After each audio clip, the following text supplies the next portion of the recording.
in the audience tonight, we've got parents, we've got teachers, we've got head teachers, we've got school governors, doctors, policemen, social workers, local councillors.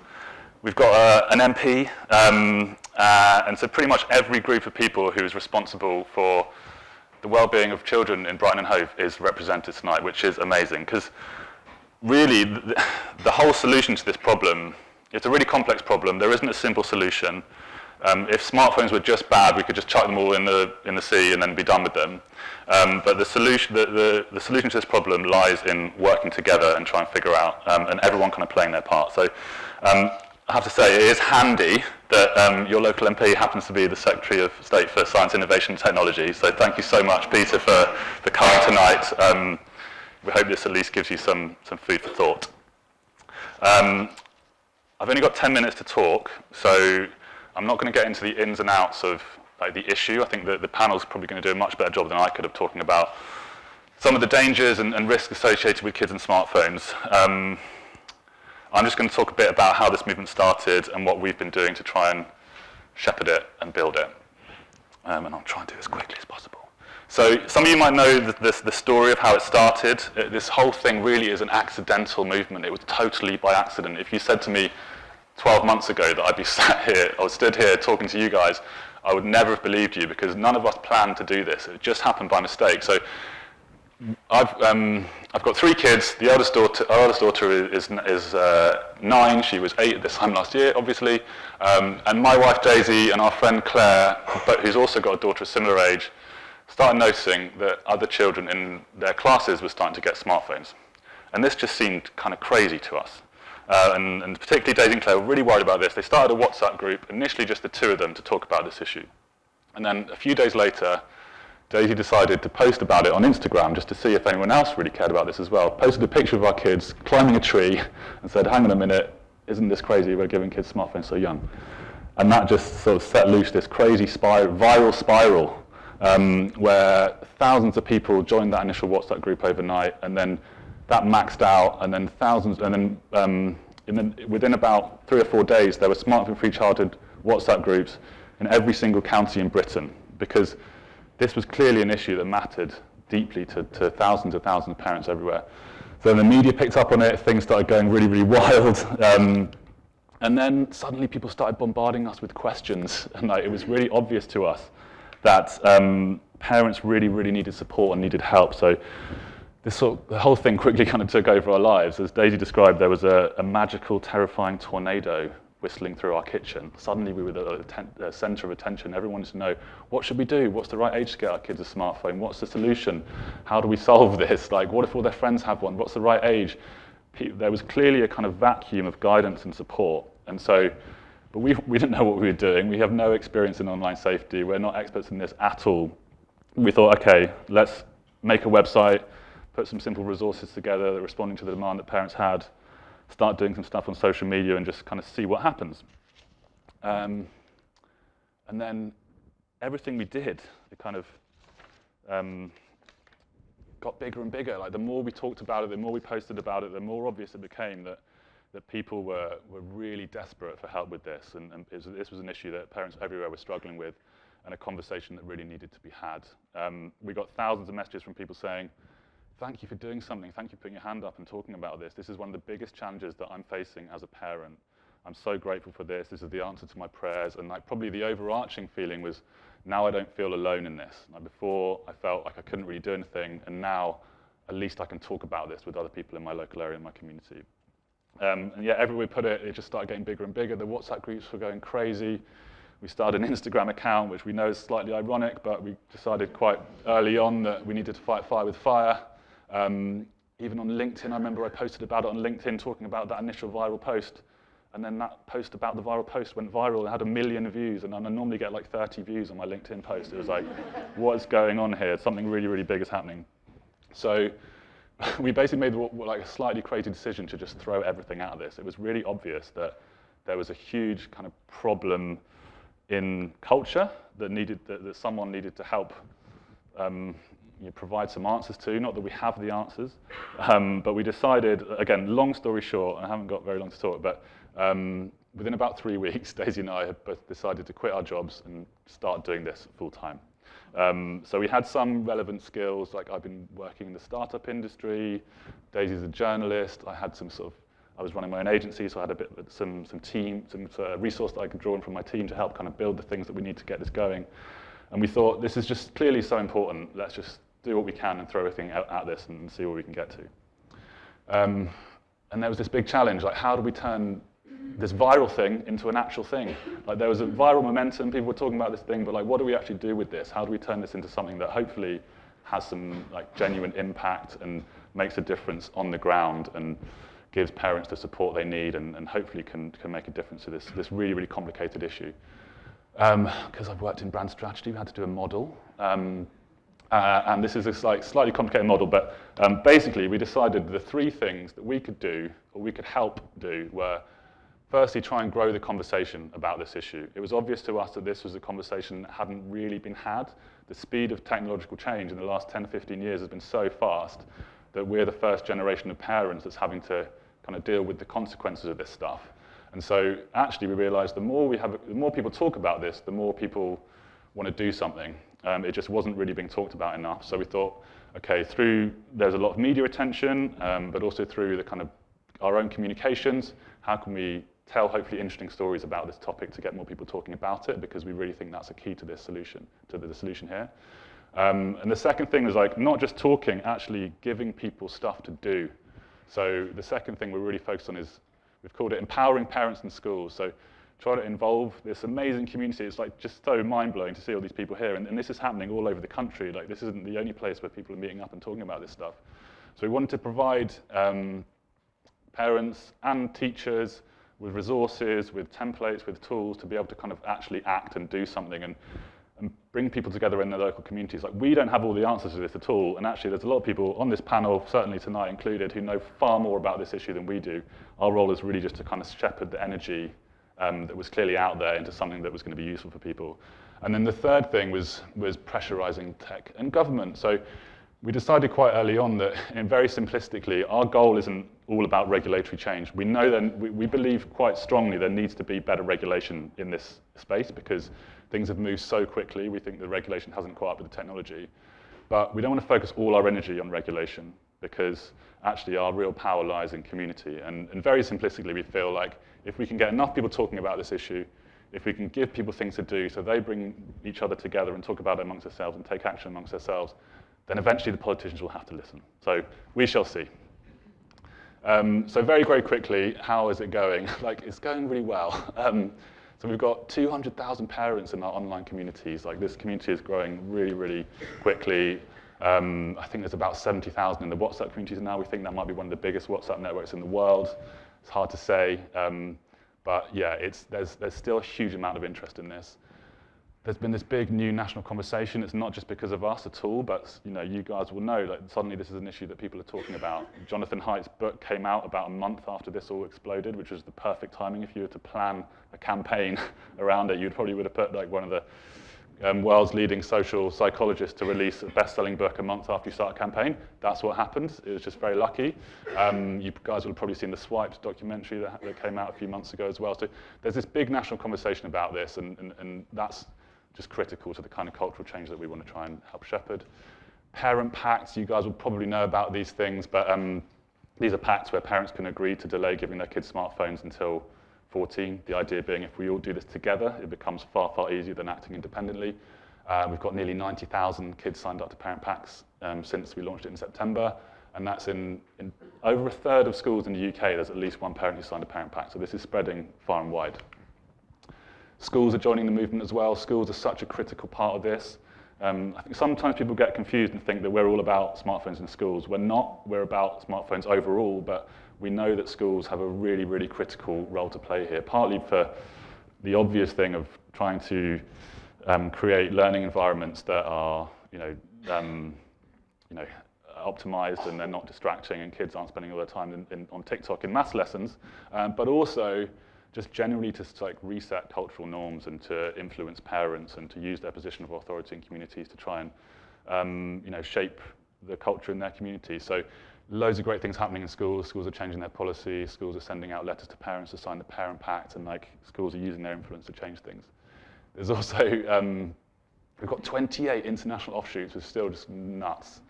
So we sort of asked, when we started, we got loads of emails from people saying, we want to do this in our country as well. And people have copied us, and we said, go for it, copy us, and there's 28 international groups. And most importantly, I think tonight is a representation of what is most exciting and most important about this whole thing, which is that change is happening like right now across the country. Like, this is an example of parents who, I don't think a lot of the guys who are working on this, there's 1 minute left, sorry, even knew each other before this, but they came together to organise events like this, to talk about what they can do to try and solve this in their communities. And this kind of stuff is happening all over the country. People are organising events, people are pushing their schools to change things, people are having coffee mornings and meetups and smartphone-free picnics. All this stuff is happening, and it's really a great, we think it's a really positive story. We're about to hear some stories from people on the front line of this, and I'm sure there's going to be probably some harrowing stories about some of the dangers of smartphones, but we also think it's really important to think about this as a positive story of hope, of like parents coming together to do something good for their children in the name of just making things better.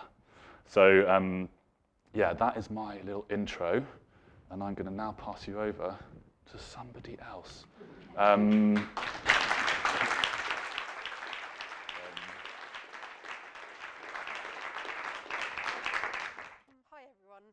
Yeah, I'm Eleanor Mason. I'm a GP in Sussex, and I have a special interest in mental health.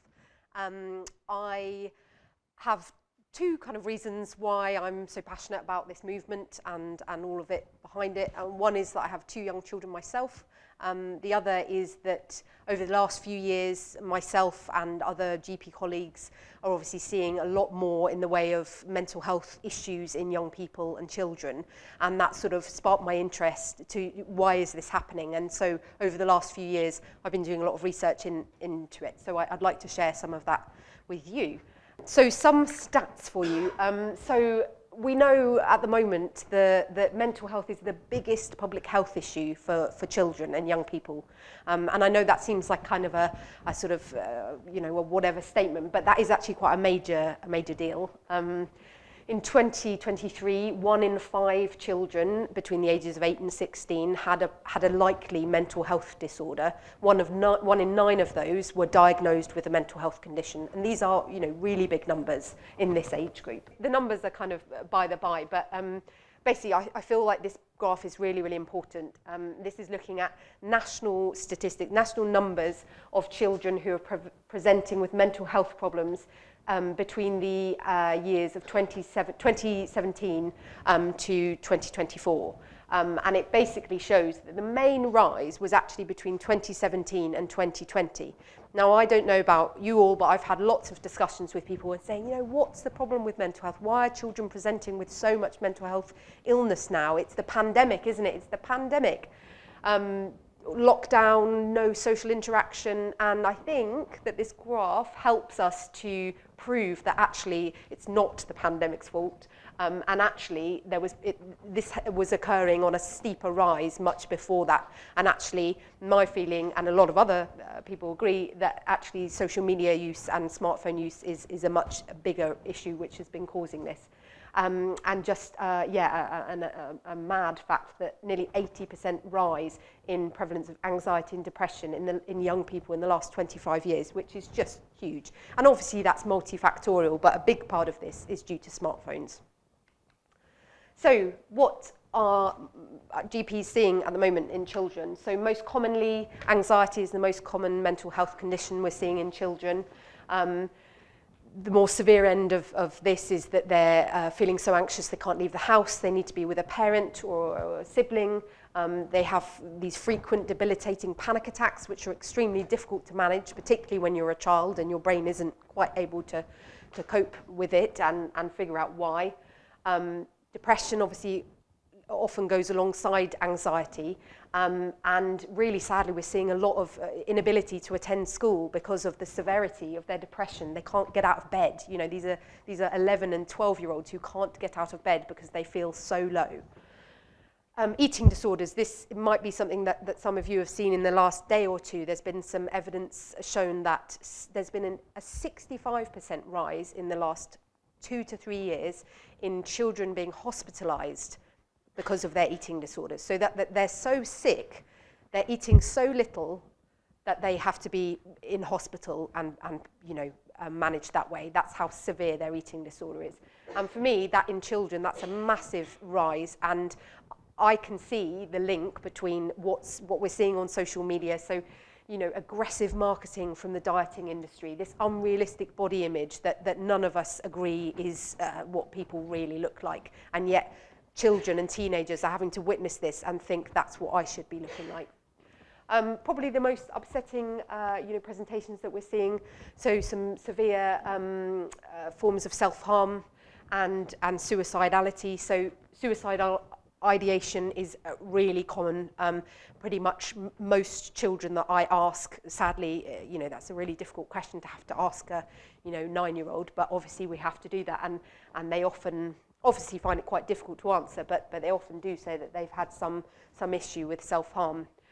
So most recent patients, obviously I won't go into too much detail because of confidentiality, but things like seeing a TikTok video which teaches you how to remove a blade from a pencil sharpener and then cutting in a phrase like "I want to die" into your arm. That's those things that we're seeing in Sussex. Becoming obsessed with the idea of suicide and making plans because sometimes they've seen this on social media or their friends have seen it and then shown to them. Those are the things that we're seeing on a weekly basis. So what is linked with smartphones and social media? So as I mentioned earlier with my graph, the main rises in prevalence of these mental health issues did occur with, it concurred with the increase in smartphone use in young people.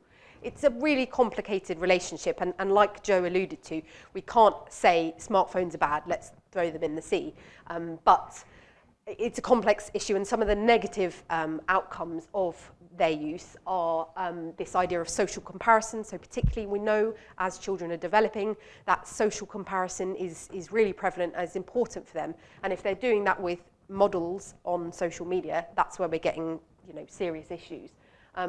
Increased sedentary behaviour, so these issues with poor physical health and getting less activity and fresh air. All of that, is often because they're on devices rather than interacting and being outside.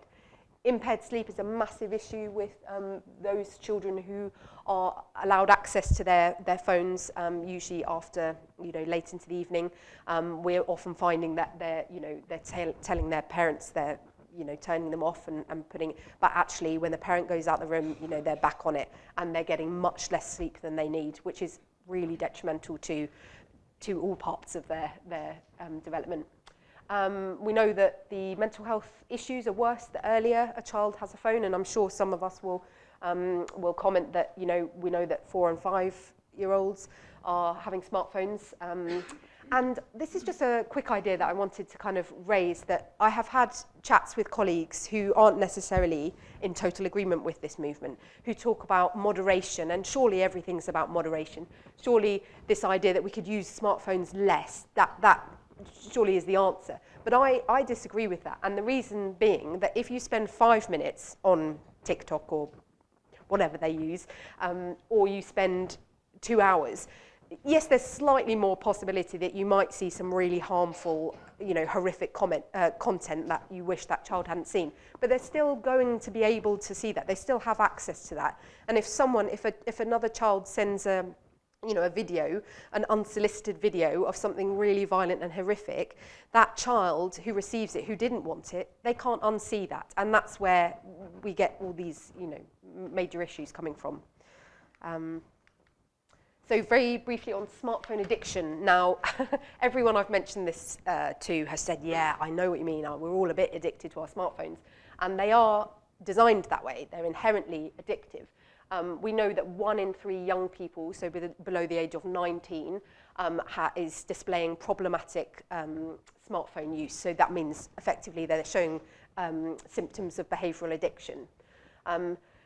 In a typical weekday, children spend an average of 3 hours and 20 minutes outside of school, which might not sound that much, but if you think about, there are some children who are only allowed perhaps 15, 30 minutes a day. So there are some children who are on the other end of the spectrum who are allowed 8, 9, 10 hours outside of school, which, you know, actually how much of their life are they spending doing not a lot on their, on their phone.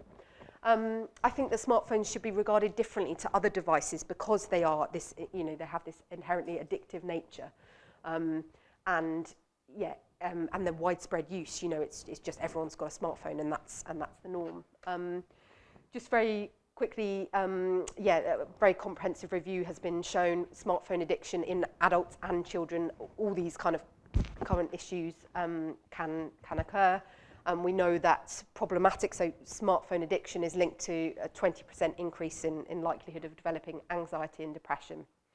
My own research, so I'm just rushing through because I know I'm going on a bit. About 20% of my patients that I saw in the last year were children. About 60% of these had commented on some mental health issue, whether it was the main thing they presented with or not. Loads of parents are really struggling. They're saying, can you write me a letter to the school saying I can't get him out of bed, I can't get them to attend school. Every single one of them said that they felt that their smartphone made their mental health worse. That's coming from children. I mentioned about these horrendous cases that I've dealt with lately, but most children, when I ask them, including 10 and 11-year-olds, if they have thought about not wanting to be here anymore, or if they've thought about hurting themselves, they do say yes. And they tend to develop these ideas often from something that they've seen on social media or a friend has shown them on social media. And those are a couple of the cases which you can see. I probably ought to mention that. I have also dealt with families who have had children commit suicide, again in Sussex, who have been dealing with cyberbullying or explicit photos being sent. Very, very quickly, just to mention that also mental health referrals are at an all-time high. The service is completely overwhelmed. What we're seeing is that there's this huge rise in need for children to be seen by secondary care mental health services, and they're waiting 2 to 3 years. Anxiety is the most common, but I'm sure as some of my primary care colleagues who are here tonight will agree, you have to state on the referral that they've either performed some kind of self-harm or think about suicide for that referral to get accepted, because that's how bad you have to be in order to see someone in secondary care. And so these children, when they come to see me, are already at rock bottom and not coping with life, and they're being forced to wait 1 to 2 years on top of that. Many of these children are not attending school because of this. So what can we do to help? Says it on the tin, but yet wait till 14 or ideally 16 before getting a smartphone. Share this as much as possible. Talk to other parents, talk to teachers about the things that we're telling you tonight. For teachers particularly, working on cutting down screen time during the day, and for homework. I know that's easier said than done, but it can really, really help. And this idea about vulnerable children and safeguarding issues who are needing online access, that sort of thing. I think we've got to think about the bigger picture and think about how we can still support these vulnerable children by not using online means and not requiring them to use a smartphone for it. And that's me done. Thank you, everyone. Thank you for having me, and a very huge thank you to the working group that invited me to speak this evening. That's based on one of the parents in the working group being a parent at my school, at Lancing College Prep School in Hove, so literally a stone's throw from here. So I feel very much on home turf, and I suppose that's an important point to make when, in my presentation, I will be discussing and considering the experiences of some of our families in our school. So for all that they are children in our school, they are residents of Hove, and just I suppose it's that nod to the fact that they are resident in the very vicinity of this school. So they will be interacting and enjoying the company, perhaps communicating, working with the children of Cottesmore School. If not through their online means, it might be through their activities outside of school, the sports teams they might play in, or otherwise. At the beginning of my presentation, does have, I suppose, a few reflections for us to consider. Of course, I'm a safeguarding lead, as many of you are in the room, and it's thinking very much about the approach that we've taken and the success that we've seen in the way that we feel our parent community have engaged with what we're trying to achieve by way of empowering them. We recognise, of course, as parents ourselves, the great challenge that parents have, but we come back to what are our responsibilities by way of teaching and learning. And of course, we've got to then consider the position of smartphones and children's phone use within the wider conversation of online safety and developing children's digital citizenship, because they are already digital citizens, even through the things they do in school. They've got usernames, they've got passwords for all manner of things. If it's not the accounts that teachers might provide them for learning resources, it's the gaming accounts that they might be playing. So yes, smartphones are part of the conversation, absolutely. We are a smartphone-free school, but it's putting it into the context of their wider understanding of how they are developing as online citizens. Schools are in a position, an incredible position, to support parents and empower them in that conversation. So what I'm sharing with you is what we do and what we've done successfully with our parent community. And by the nature of what we've done, it had brilliant response, and the word got out, and we actually then had more demand and people requesting, I couldn't attend that, could you put this on again, because of what you're sharing and what you're telling us. What I'd like you to try and do is imagine yourself to be a parent in our school. And I ask you, imagining your child being in our school, what you think it could be possible that children in your child's school might be experiencing, and at what age have we realised through safeguarding referrals from what children are telling us is going on in our school community. And I've no doubt, I don't wish to teach fellow educators and safeguarding leads to suck eggs. These may well resonate with the things that you're dealing with as well. But it's always important, and in this setting, for you to reflect upon it in that way. So I ask the parents, and I ask you, and don't worry, I'm not going to put anybody on the spot. You can just reflect to yourselves. Imagine with your child's school, a pupil in your child's school has accessed and interacted with content on the dark web, illegal activity and people in criminal activity. In our school, we revealed and found that there was a child in our school at 11 years old was accessing such content. And clearly, people have their own response to that. Some great shock, some perhaps not being surprised, but then we then have to think about all the context that surrounds that, what might be going on in that young person's life. These children are in our own community. We then mention about, of course, all of their television viewing, all the smart televisions that your children have access to, the ones that they might be doing so with unfiltered access, may be accessing adult content inadvertently. So what look like innocent games, the good old traditional playground games, like What's the Time, Mr. Wolf, is now being replicated with the language of the incredibly violent and adult material on Squid Games. The children playing those games using that language from that television program are 5 years old. We then thought about how pupils, we've learned, have been accessing and sharing pornographic images whilst on a play date. Play date is a really important subject for us, because then we're engaging with parents thinking about what conversations are you having with each other when your children are going online with devices, whether the phones or not, in their homes. Those children were 7 years old.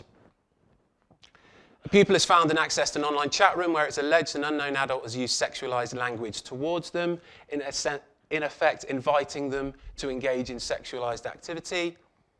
Also 7 years old.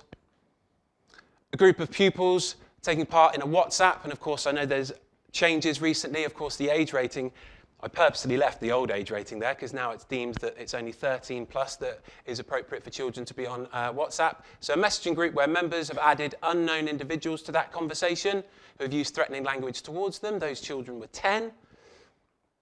Again, on WhatsApp, children are in messaging groups where they are openly excluding the exclusion of others, isolating children, those children who could themselves be very isolated, even in their own home. So this fear of social exclusion is only being added to in their social interactions online.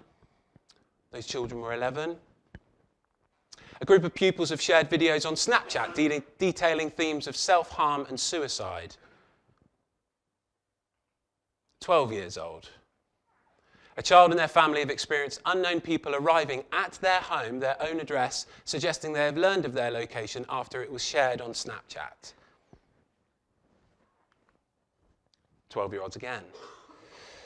So those are just examples that clearly gather the attention of our parent community, and if anything, it's trying to tell parents, not wishing ever to insult or treat our parents to be naive, but make it clear that even in our own school, in our community, and then with perhaps the community wider than just in our school site, but in Hove and in our locality, they are the very real issues that we as educators are looking to deal with and of course respond to, whilst at the same time trying to support these children in understanding the risks that they're exposing themselves to, realizing whether they are able to be critical consumers of that content and decide for themselves and realize for themselves is what they're seeing harmful, inaccurate, or otherwise. And so, again, as an example, and I'd be excited, thank you, to learn of what other people are finding successful, we've seen that by having, as it were, a contract and an agreement with our families, we can bring that conversation together and support those families who ultimately are incredibly worried and feeling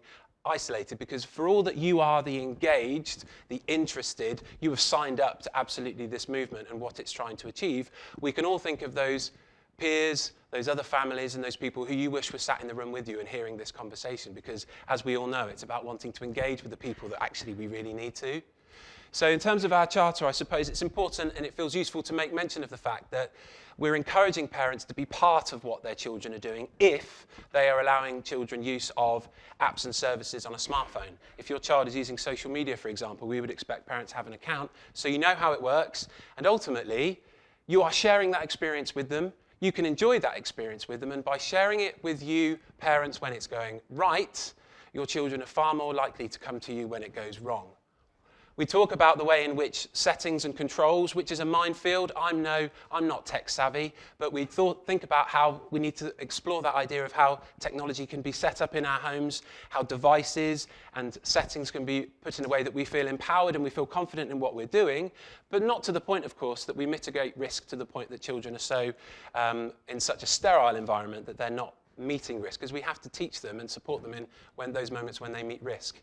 As I say, play dates, a huge conversation, something that our parents really like to use now is the way in which, when they talk with other parents, do they talk about what is your approach in your home? Do you allow your children to go on Netflix? Do you allow your children to play on their iPads? Do you do any online gaming?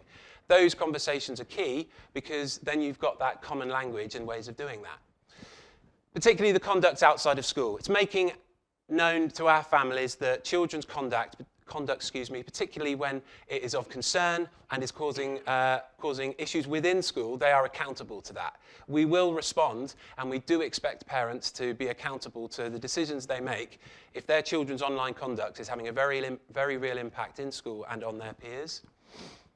I've seen, and again, the amazing organisation that's gone into this. There is some information included for schools and educators and resources as to who you could seek support from and work with. These are just some organisations that we have worked with that do provide amazing resource. I'm so excited that Mandy's here, so I'm not going to say anything about Naked Truth Education. She'll do a far better job than me.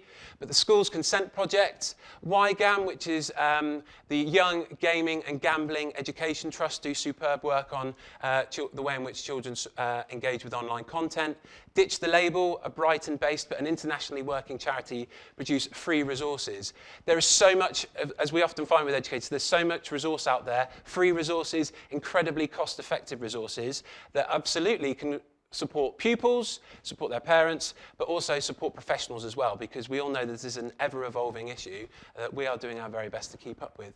So I thank you again for having me, everyone, for listening to what I have to say. And if I could say to you, like I do to our parents, think of the people that are not sat in the room right now. Think of that one person, two, or even a handful of people that you are going to leave this room. You are going to tell them about this event. You are going to advocate for this work so that the messages are spread and do reach all the people that it needs to. But thank you very much.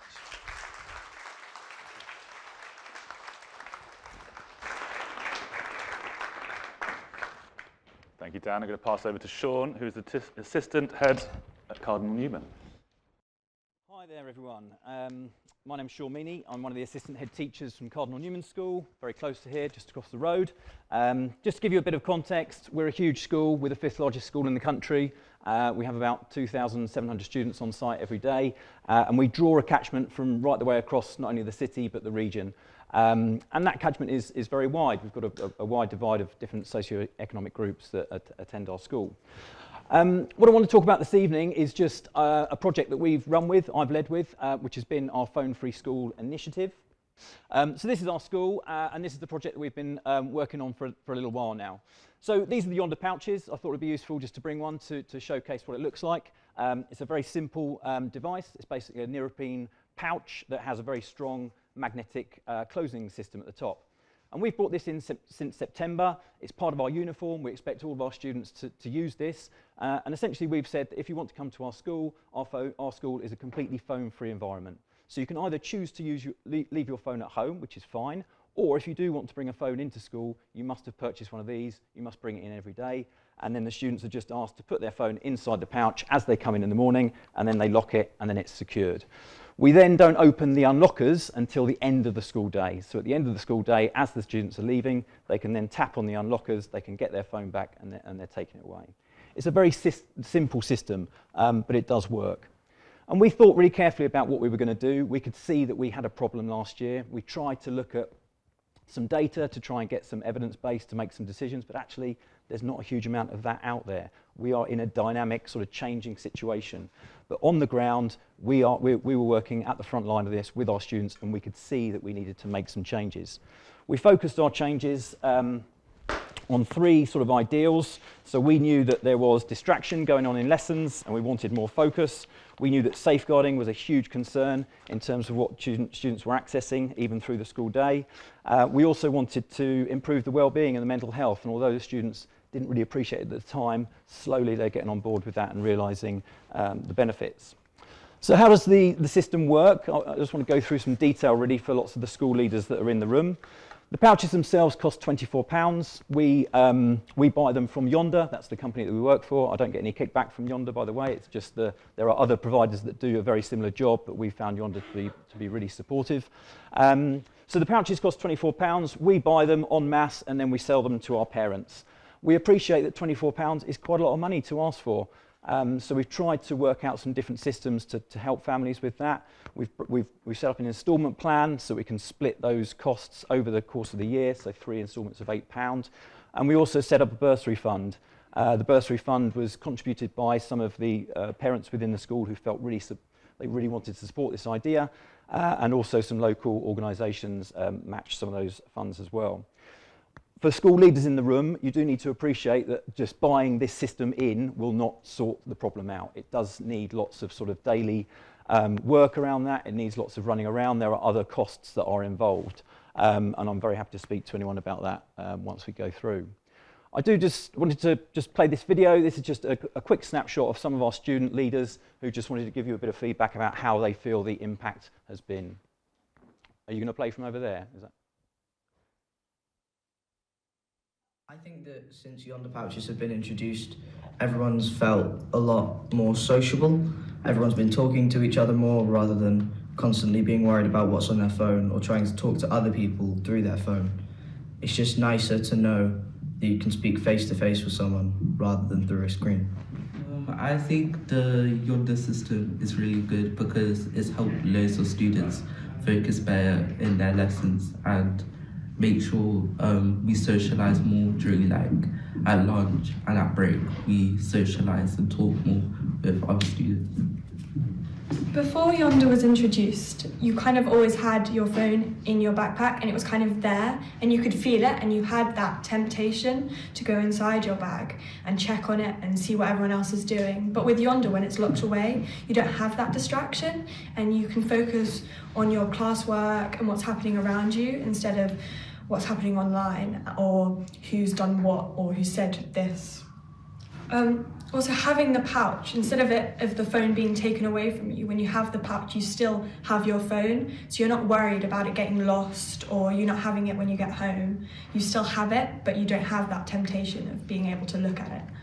In terms of the impact, we've had this running since September, and the key thing is that our staff no longer see phones in school. You walk around our corridors, you don't see phones, you don't see headphones in, and that means that as a staff, we've got that as part of our behaviour policy. We don't then need to get into challenging conflicts with students, which was what was happening a lot down lots of our corridors before. We had Ofsted visit in October, November sort of time last year. They recognised the impact that had on teaching and learning across the school. Our pastoral teams are reporting that they're not having to spend huge amounts of their day unpicking social media disagreements online. Lots of that was brought to us before, but it's given us an ability to sort of say, well, look, there's a distinction between this can't have happened in school because of Yonder. So we are still helping families and students with this, but it does give that separation.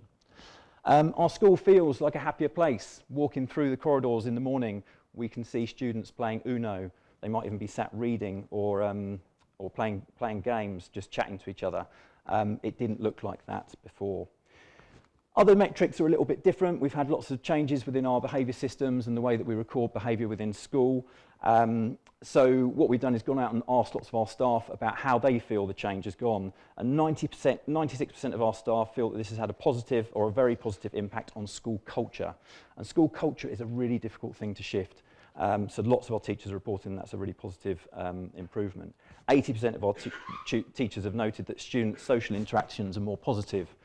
84% of our teachers have feel that Yonder has had a positive or a very positive impact on learning in the classroom. And our Year 7 applications are much higher than they have been in previous years for next year. So that shows that the parents are well aware of this issue and are supportive of that. Our staff, we've asked our staff about how they feel. There's some lovely little snapshots here. I can't believe how much social interaction outside of lessons has improved. The improvement in focus in lessons has also improved. I was sceptical, but the line has been held and we are now reaping the benefits. I think that most students have started to forget about their phones during the school day, breaking the addiction many of them have. This can only be a very positive thing for their mental health and for the learning environment of the school. It's worth just noting that this hasn't been straightforward. We've had to work a lot to get to the point where we are now. Some of the things we encountered as we were going through this was lots of our, not lots, but a small minority of our parents weren't in support of that. So we had to work with them to help them to understand what we were trying to do. It cost money, so that was money that our school budget didn't have. We had to think quite creatively about how we did that and how we still supported those families who would find that difficult. We have incorporated medical exemptions into the policy, so we have some students at the school who have diabetes. They need to be able to see their phone.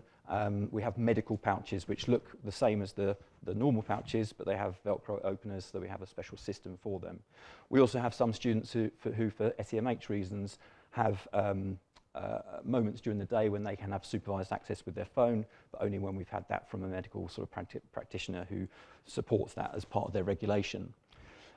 We've had to build in checks within our daily plan, so in terms of our curriculum, our teachers do need to check that this is being adhered to. And then we have had to deal with some students who haven't followed that policy. I'm sure lots of your teenage selves in the room right now would be thinking about ways that you could get around this, this idea.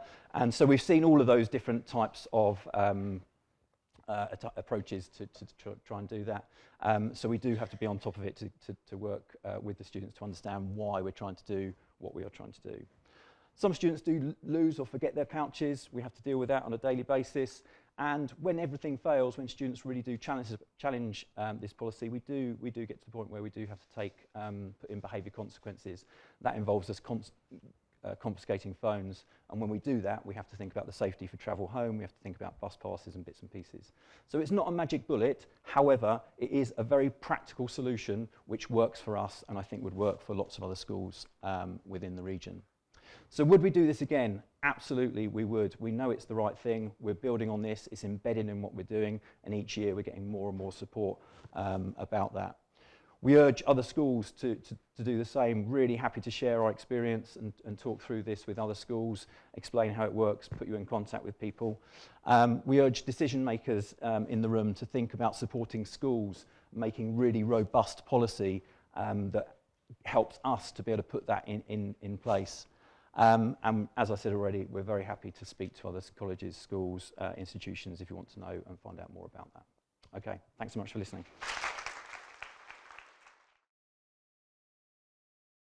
So I'm one of the consultant paediatricians at the Alex. I'm sure I've dealt with a lot of patients who you as school teachers have seen or other health professionals have seen. And echoing what the early bit of the panel were talking about, I'm interested in healthy children, happy children, but because I want them to be healthy happy adults that serve us society-wise. Yeah? That is what we're all aiming for. And I want to talk about my worries, not just mine. I have a few colleagues here. We're all dealing with it on a day-to-day basis. I wish, Peter Carr, please come and watch me for a day, and you will see how much that is impacting us every single moment that we practice. I'm sure you'll echo this. We're scared. When we were medical students, nobody taught us about this because it's new. None of us have any idea how to deal with it. So I'm trying to engage in some of the neuroscience around it to persuade parents, and hopefully that will encourage yourself. I'm just echoing also that it's pre-pandemic. These are guidelines by the World Health Organization, which were in 2019. How horrific is it that we have to prescribe, so I hope you can all read it, prescribe physical activity for an under 1-year-old and say that they shouldn't be on screens? How horrific that the World Health Organization have got together to give us this advice. How embarrassing.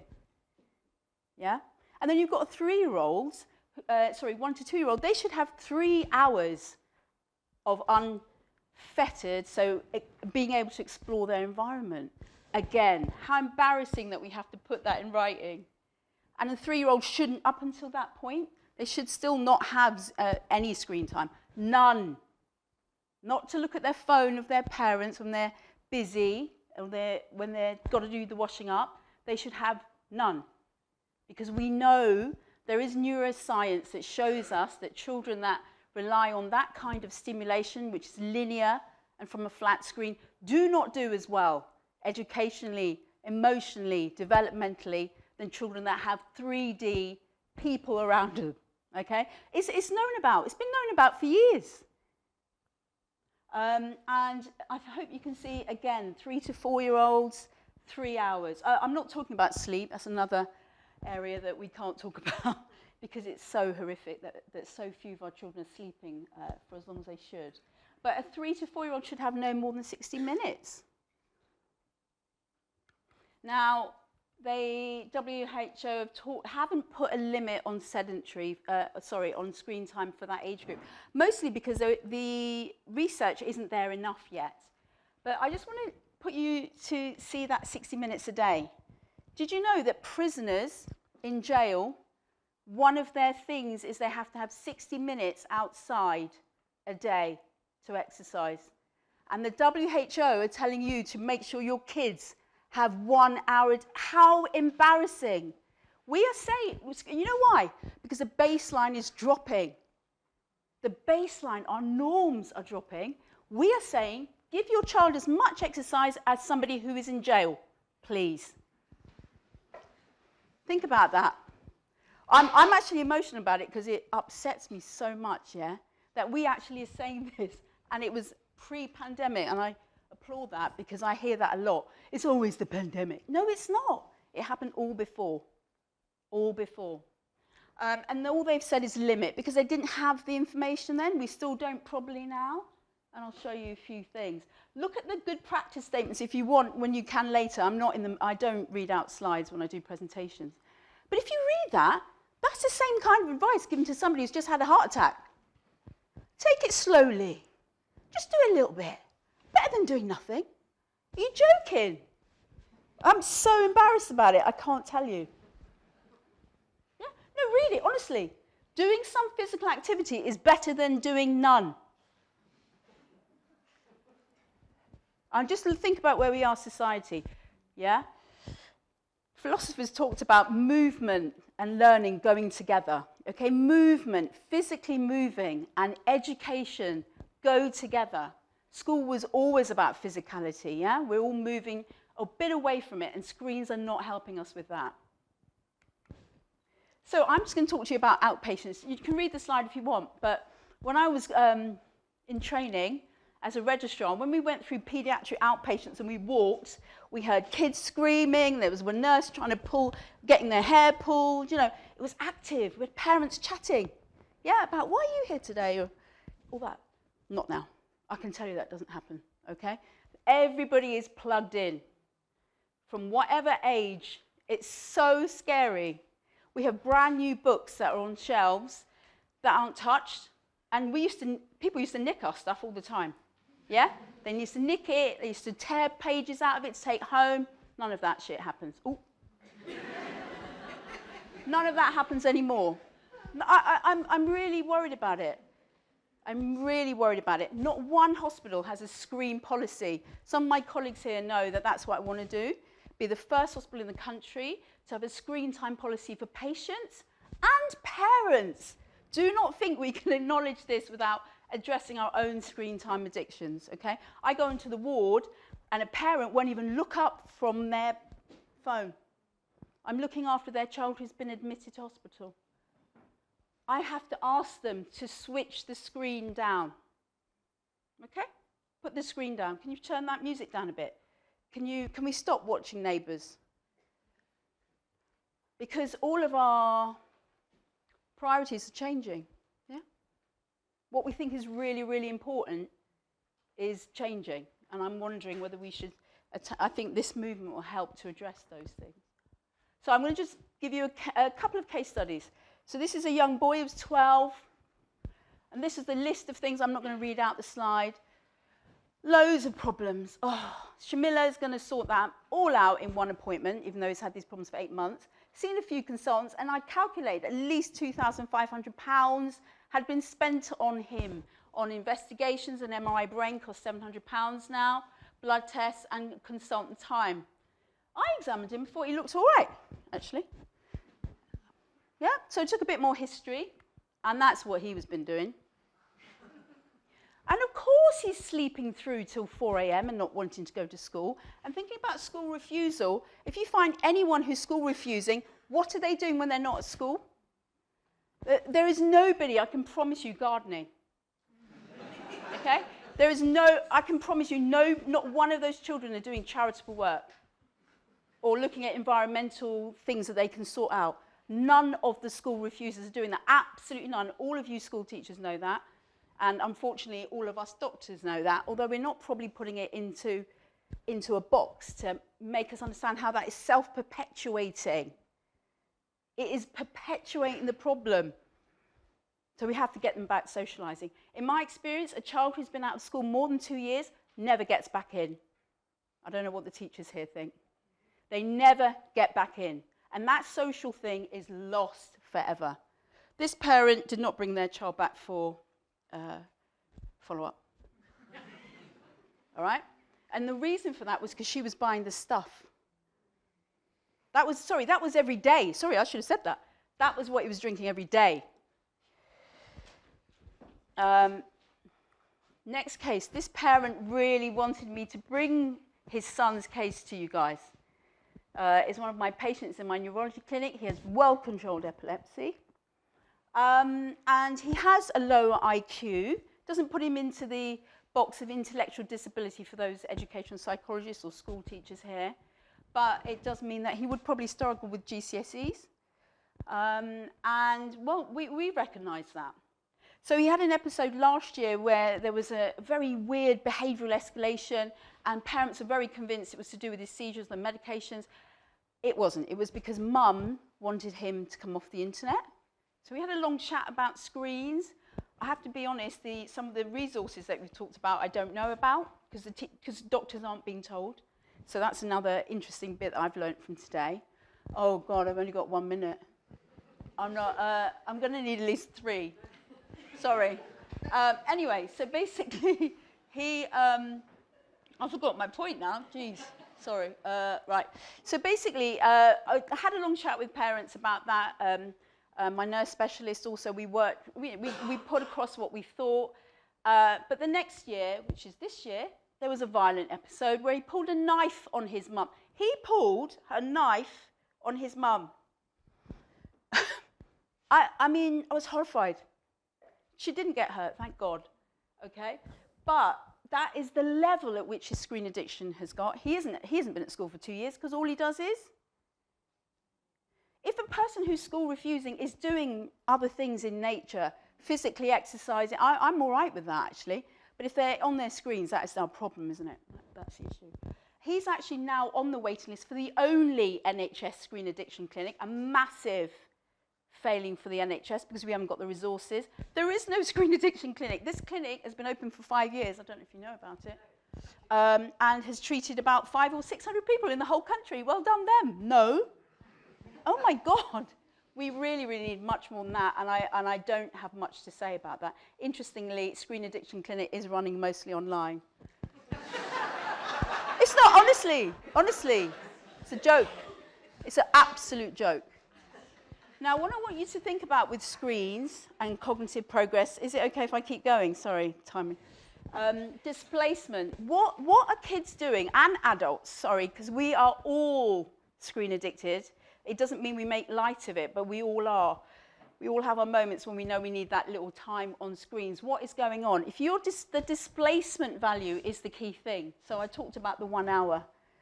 By the way, how many of you guys have been outside for an hour and done exercise today? Good. Less than most, so the rest of you have done less than most people in prison. Just a moment, I'm trying to shock you on purpose, and the worst thing is the children are the same, that's what's worse.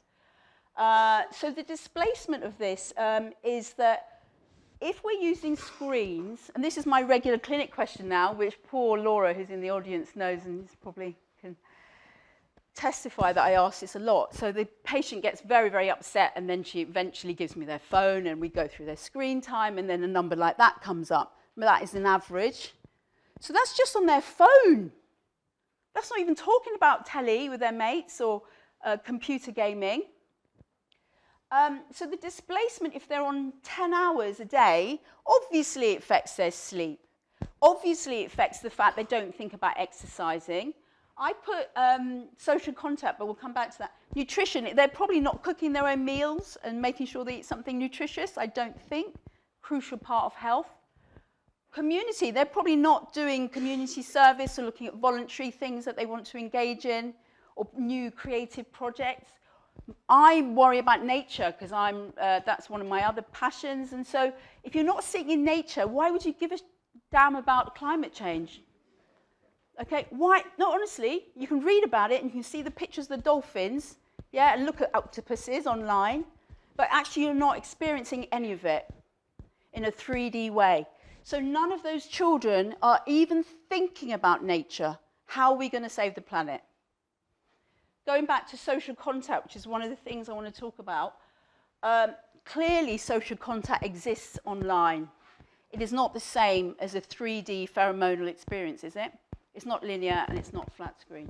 I want you to think about critical windows. That's what I'm going to end on. I'm really sorry I'm running over, Sarah. 1 minute. So, think about this.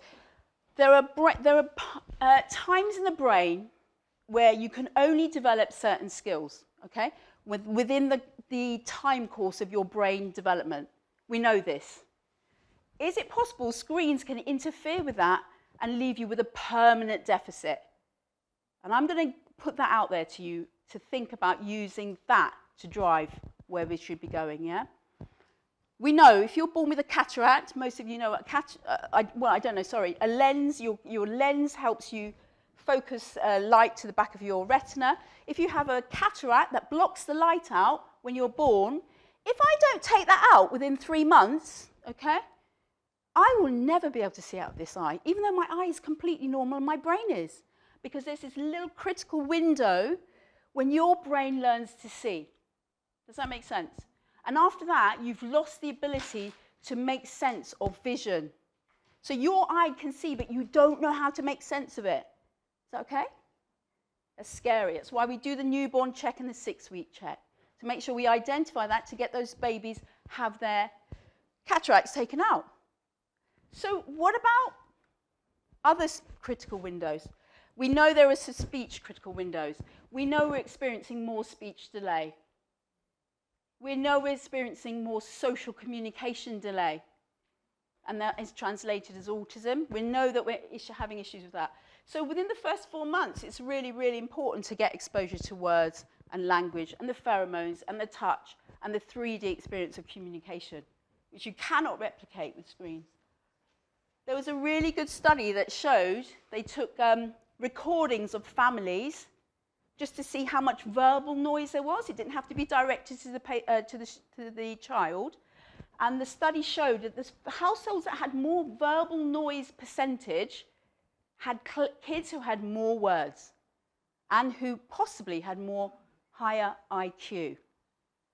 It's so obvious, right? I'm not talking about words from the TV or screen. I'm talking about parents and adults and children talking to each other. I think it's really obvious, actually. And 3 to 5-year-olds, there's a huge thing about you might learn words, but between 3 and 5, you learn syntax, grammar, yeah? Conversational discussion. So that is a crucial age to have real people talking to you. So my question is, if you miss those ages, can you return them? Can you learn more? And there's lots of studies with children who are deaf or acquired deafness that suggest that those permanencies exist as adults if you don't have these critical windows explored. And I know that we've got at least one speech and language therapist here. So you probably know all this already about what you see in your practice. I feel, and that's not just me, there's a lot of information about social critical windows. And that happens in that adolescence critical time, when there's pheromones, when there's hormones, when we know the frontal lobes are evolving. Please don't think your children are cleverer than you because they can use the internet. That is absolutely not true. Absolutely not true. There is no evidence because they access the internet that they are cleverer than you. Absolutely not. And I'm just going to think about that in terms of content. They can get content, they have no context. They can get information that is not the same as having knowledge. And a lot of parents seem to think there's some magical thing that's happening to our children, that they learn more than us. I just don't think that's true. And that's because we know... Oh, sorry, just going back. Oh, sorry. How do I go back? And that's because we know our frontal lobes don't evolve until we're 25. Can I just go back one more slide? And then I'm going to shut up. So going back to social critical windows, that time that we're talking about is probably 11 to 18 in particular. The time when all the, when you've talked about the DIs have talked about the issues around vulnerability, 14 to 18. So those times you need to go out socially. You need to be fighting with people, having a little sexual frisson, not knowing where you are with things, understanding that nothing is going to go exactly to plan, but that needs real life contact. So 10 hours on your phone a day is not the same thing. And in particular, my thoughts are, if we don't learn it then, are we saying we can learn it later? So I'm not sure that's actually true. I'm actually saying that I don't think it's true. All right, just like the cataract in the eye. So I want everyone to have a think about that when they think about how they can moderate their child or patient or students' screen time, because that's what I'm worried about. All right, thank you.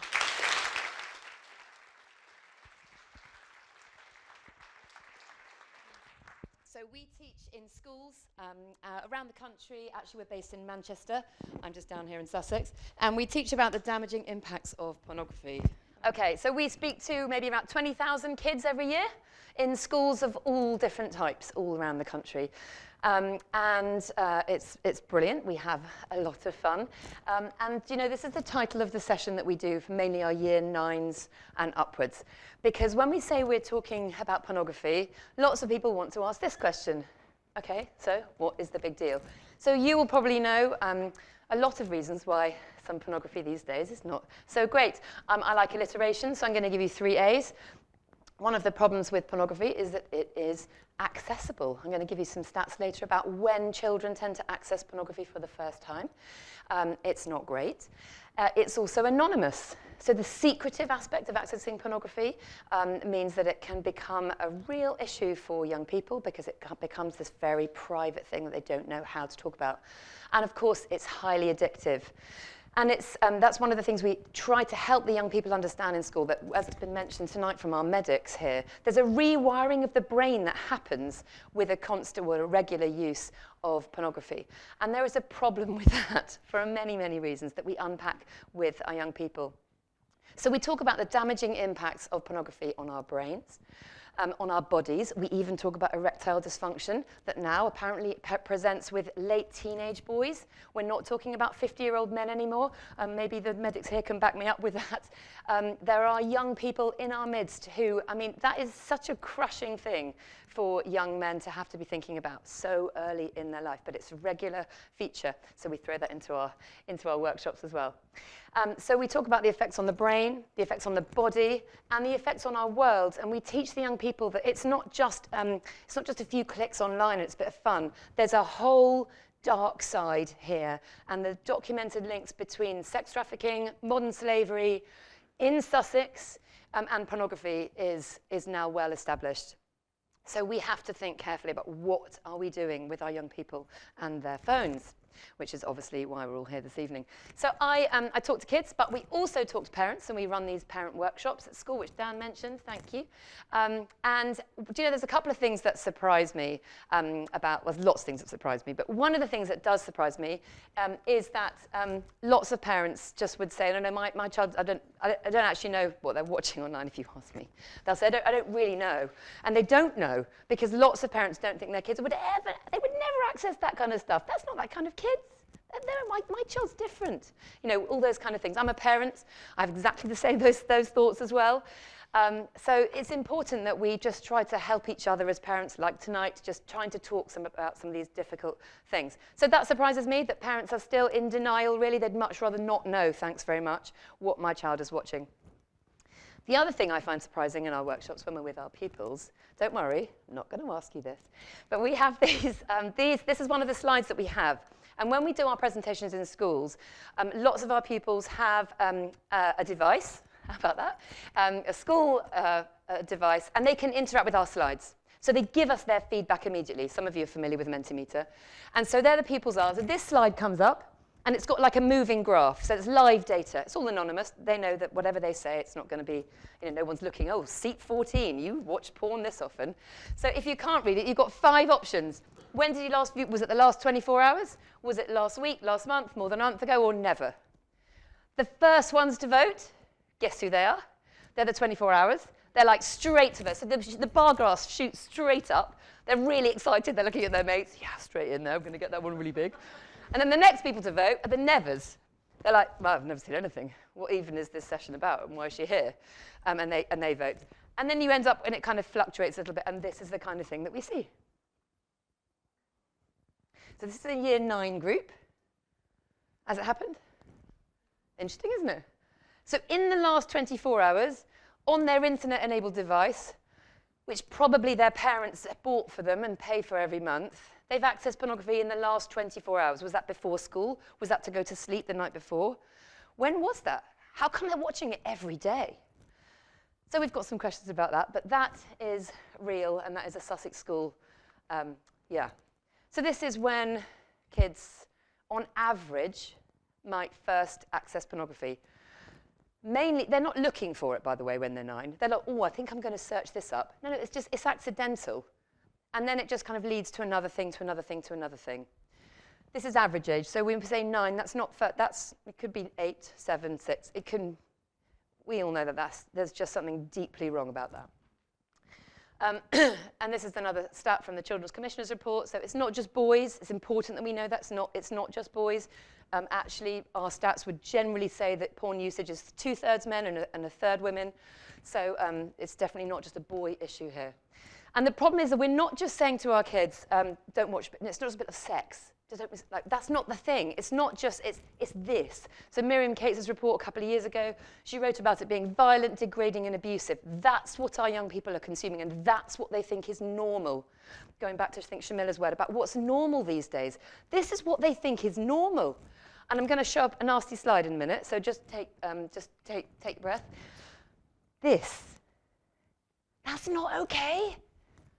That's not okay for our kids to think that's what normal sexual relationships are going to be like, what they're aspiring to in the future, what they're hoping for. Those kind of words should not be involved in sexual relationships. So we have to reteach our kids stuff that they are consuming online. By the way, they're not nipping downstairs to use their parents' laptop in the kitchen to access porn. They've got their smartphones in their pockets, just like our police colleagues have said here this evening. And of course, it feels much more intimate. They're under the duvet, they're in their bedroom, they're private, they're on their phone. It feels like an intimate thing. It is an intimate thing. They shouldn't be able to see it. Everybody wants to be able to see it. So, what are we going to do about this? I mean, this is brilliant, isn't it, tonight, by the way? I know we've already thanked the people who've put this together, but what an event. You guys absolutely smashed it. But what are we going to do? So here we are all together in this room. The team have put this brilliant resource together, so I know you'll look through that. I'm not going to repeat everything that's written down on there, but I did want to point you to just a couple of thoughts. One of them is a book somebody put in my hand a little while ago, the late Chief Rabbi Jonathan Sacks. He describes how over the last centuries we've moved from a society where we used to be all we, and we've gone to I. It's about me and what I want to do and my stuff, my phone, my time, my rights, all those kind of things. And he suggests that we need to go back, we've got to go along to, let's go back to we, shall we? Which I think is what we're doing here this evening. We're saying, as a mum, got 3 kids, I can't decide for myself for it to be really impactful. What I do in my family, well, that's important for us, but actually what we do communally in Brighton, in Hove, and around the place, that is what's going to make a difference. So the moving back to we, I think, is such a helpful thought. This is a brilliant example of that. What can we all do together? This has been mentioned. Joe, you mentioned this brilliant book. If you haven't got it on Audible when you're driving around, then do. He talks about so many brilliant things. And I love this sort of irony that we've expressed as well this evening. This would be a great read. I'm going to tell you a little story about a starfish to finish with. So imagine, there you are on the beach, not too hard for us here in Sussex, and the tide is low. Now, I know we don't really get starfish down here, so you just have to slightly indulge me on that. But just imagine, if you've ever seen a beach, with all the starfish washed up, because they were up there at high tide, and then the tide went down, and then the starfish are left on the beach to die, because starfish need to be in water. And there's a daddy, and he's walking along with his son, and they're walking along the line of starfish that just reaches miles and miles, if you like, across the sandy beach. Get with me, Brighton beaches, yeah? And the dad's in a bit of a hurry, because he's noticed that his little son is he's bending down, and he's like fiddling around. And the dad's like, come on, we need to go. What are you doing? And so the little boy, he picks up a starfish, and he hurls it into the sea. And his dad's like, seriously, it's not going to make a difference. Can you see there's loads, there's thousands of them. And the little boy looks up his dad. And then he bent down again. And he took the starfish. And he hurled it into the sea. And he said, it made a difference to that one. And then they tossed a few more back in the sea together. And I think that's what we're doing. Some people think the horse has bolted. We've left it too long. We're not going to be able to turn the tide. It's too late. We can't turn the clock back.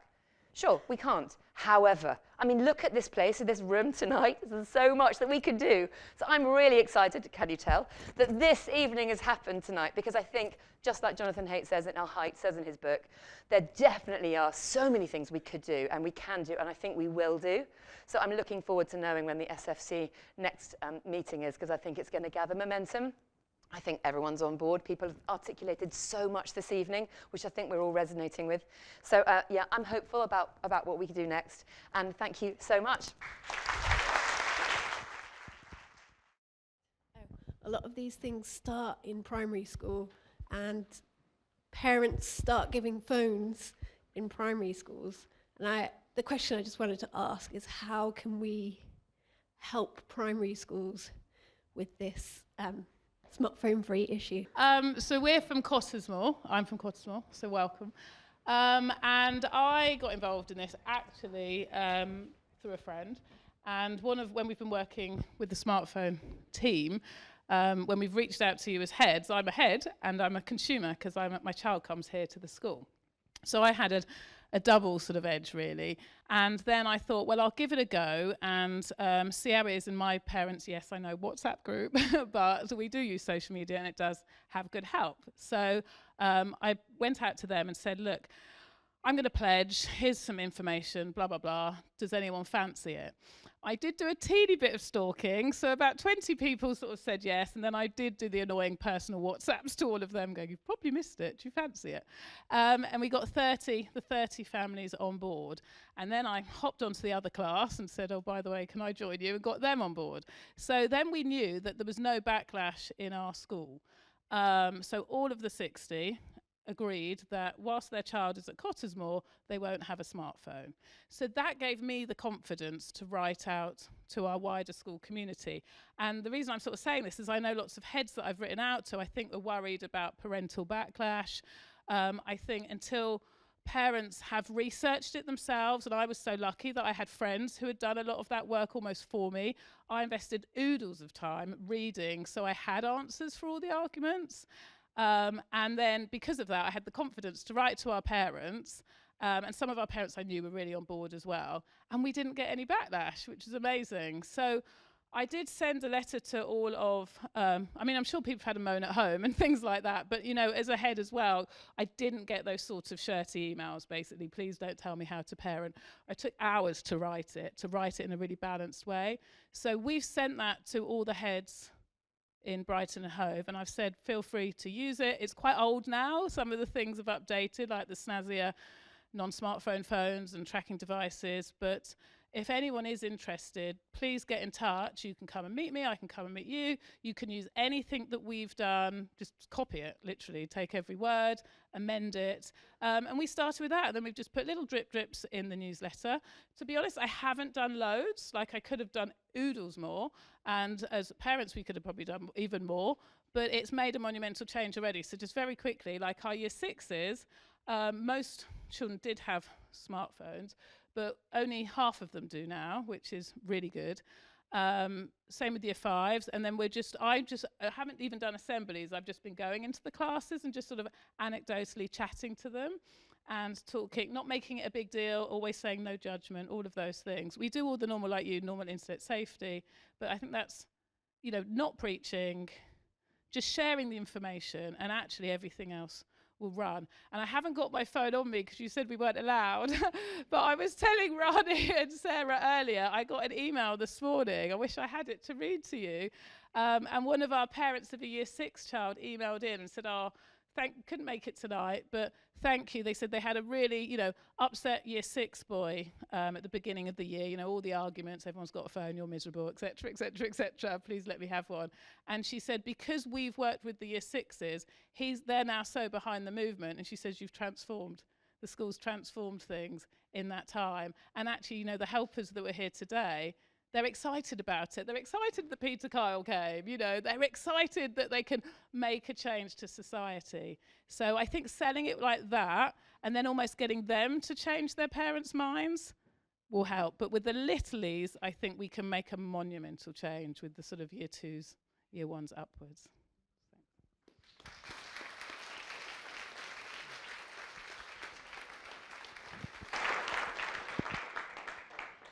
There are also lots of, if you are interested in speaking to your school, there are lots of resources on our website, template letters to send to your school to engage them on the issue, template letters for teachers to send to parents.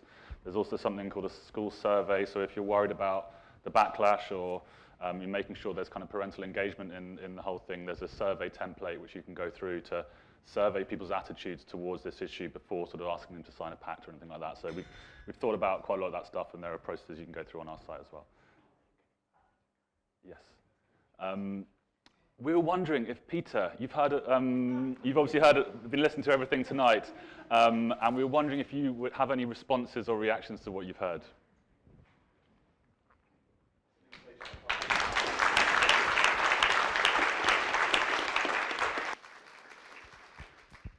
Thanks very much to the people who organised this, who I've met before. I'm really grateful to everyone who's turned up tonight. It's a real credit to our community that you're here. To everyone who's spoken, from the health professionals, you are a real credit to to the way you serve our community, but particularly the young people who've spoken. It has been incredibly moving to hear your stories and the way that you've articulated. I mean, talk about you going into politics. I think the youngsters who are speaking here tonight are certainly giving me a run for my money. Look, so when I was appointed as Secretary of State in July last year, the very first week I invited in families of victims of social media, because I wanted the journey that I had into this job to start with those who have been most profoundly impacted by the technology that I am now responsible for regulating on behalf of our country. Incidentally, I'm speaking, because there is a camera here, I'm speaking as your local constituency MP this evening, not as the Secretary of State, but we happen to be the same person, so it's a bit blurred, so I can sort of speak locally with both in mind. At every stage along the way, as I've sort of adapted the law and made decisions that are difficult, because every community of victims actually is quite divided on what the way forward is, and ultimately, it therefore falls to me. I mean, I've been asked to take the voice of your experience into Parliament. I can do better than that now, because I'm in government, not just in Parliament. And the voices that you are representing, those people who, in this case, is not even here to give their own voice, she is very lucky to have you to stand up in public and give her testimony and implore others to learn the lesson. And I hear that very, very, very loud and very clear. Somebody who's 18 years old now was born the year the iPhone was invented and created and deployed into society. And ever since then, we have had this period of, if you look back to that period where we discovered the exhilaration of being connected with friends in a much more meaningful, exhilarating way, crossing huge distances with the way that we can stay in touch, it took a while before people realized that also exposed us to strangers. And that lag between sort of exhilaration of having and enjoying new emerging technology and then discovering the harms that come with it and the potential dangers that come with it is something that has just stayed with us through the whole development cycle of technology. And one of the big, big frustrations that I have is that we now have landed in a world where everything that is physical is proven safe before it's put into our society and our economy. So the chairs you're sitting on, even though small and uncomfortable, have been proven that they won't spontaneously combust. The floor that we're standing on has to meet fire standards so that we're all made safe if we have to evacuate quickly. But there is no rules or regulations that mean that there has to be online products and services need to be proven safe before release. And this is just the nature of the way and the rapidity with which the technologies emerged and developed within our society and in our economy. And that is the fundamental challenge I see and experience every day. And it's the fundamental challenge that over time I aspire to try and turn around. So if you give one example, somebody mentioned revenge porn earlier, in what we call in government intimate image abuse. So the powers that I have, just give an example of what I'm trying to do and the way we are trying to move forward. So we've used a power that I got with the Online Safety Act and a few other pieces of legislation combined to force online platforms, firstly, to outlaw the creation of harmful intimate image abuse. So that is now an offence on statute that I brought in and is now coming onto statute very rapidly. But secondly, every online platform now has to prove that our algorithms detect intimate images and prevent them from going onto their platforms. This power is coming on in the next 6 weeks. If they don't, the media companies have to release their algorithms to Ofcom, our regulator, to prove their algorithms are proactively looking out for and then preventing these images from going online in the first place. Now, when that happens, it's singular. I'm not saying it's solving all of the problems, but it sets in train a philosophical approach to having safety baked in and algorithms that are looking out for people rather than exploiting vulnerabilities. And that is the way you will see me and this government going forward as we do. Because we have to move to a place where safety is there from the outset, not products released, and then government picks up the problems through our public services and our frontline workers, whether it's in education and health and in other places. And that is where we have to get to. It is an intense frustration, and I've said this publicly so many times before, that companies making a lot of money from their products are not investing a significant amount of money into safety before the release of their products and services. I find it very, very hard to believe how people who are so powerful and so wealthy are not really, really concerned with actually the impact of their products on those consumers who use it. But we are, I've inherited, and this government has inherited, and you as parents and professionals, and particularly young people, we are in the world that we're in today, and we have to move forward from here. So I just want to assure you that I'm here to listen. I do listen. I've done 7 shifts at hospital now in different areas, and every singular area I look at has real challenges, whether it's obesity, whether it's other aspects of harm. And I'm very happy to come and to spend time with you because I do try and listen as much as possible as we move forward. But that is the overall approach. The thing about this year is that there's extra powers coming into force this year, and this again is a frustration because the Online Safety Act took 5 years to get through Parliament, and it's taking 2 years for all of the powers to actually come into force. The 2 most significant powers don't come until this year. So in March, it will then be companies will be forced by law to take down illegal content. It's the first time, and it's stunning that this is actually taking so long to do. But social media platforms, if there is illegal content on there, they have a legal duty to remove it. Secondly, by summer, anybody creating content and any platform, social media platform or any other platform that hosts that content have to prove and have to take measures that it is age appropriate. So people who aren't of the age that's appropriate for the material should be prevented from seeing it. And the technology does exist, so within quite a degree of precision to make that happen. If they don't do either of those 2 things, remove illegal content or make sure the content is age appropriate and kids are viewing something that's not age appropriate, we have the power to fine them 10% of global earnings, and we have for the first time the power to have criminal sanctions against individuals within companies. Now, I don't know yet what impact these measures will have, how effective they will be, and where there might be workarounds that we need to update. The frustration for me, and you're saying frustration a lot because I'm coming into this job in the middle of all this happening, is that these powers are the last to come on stream, and I could have quite done with these powers in the 6 months that I've been in this job. But we have to see how this goes, but I hope you get a sense from what I've said about the direction of travel. I'm in a very privileged position because I do get to speak to the people creating this technology, developing it and deploying it.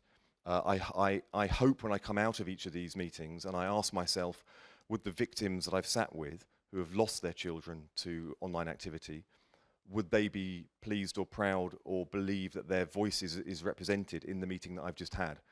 I hope that if they were able to witness these conversations, that they would. But their voices are always with me, and all the learning I've had here from you tonight is also with me. So thank you for having me, thank you for sharing, and thank you for the work that you're doing.